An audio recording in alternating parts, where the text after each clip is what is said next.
psychiatrie, en addictologie, on va souvent définir les pathologies selon ce fameux modèle, le modèle biopsychosocial, qui montre que en fait on est on est, c'est pas un seul facteur qui va créer l'addiction. C'est une interaction de plusieurs facteurs. Les facteurs biologiques, qu'est-ce que c'est? C'est un petit peu la génétique.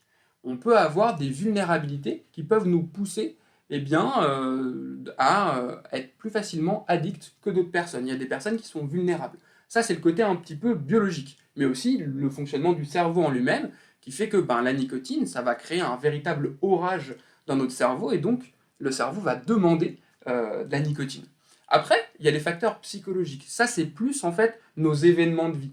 Le fait d'avoir vécu des traumatismes, d'avoir vécu des situations stressantes, ça augmente notre possibilité finalement de fumer, parce que, comme on l'a dit, fumer, ça calme initialement.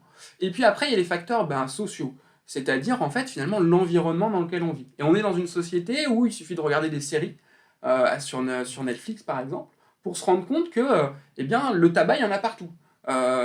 Voire même ça peut être sexy, ça peut être voilà, on peut se dire ah bah tiens mon héros préféré il fume, voilà, j'ai envie de faire comme lui, ou c'est pareil, on peut être dans un environnement où il y a énormément de fumeurs. Il suffit que par exemple, je sais pas, on travaille dans un bar tabac, on est plus facilement poussé à fumer. Et donc c'est l'interaction de ces trois choses-là, c'est-à-dire le biologique, l'inné, la génétique, le psychologique, ce qui nous arrive dans notre vie, et le social, c'est-à-dire l'environnement dans lequel on vit, qui va favoriser l'émergence de l'addiction, favoriser le fait qu'on va devenir fumeur et addict à la nicotine.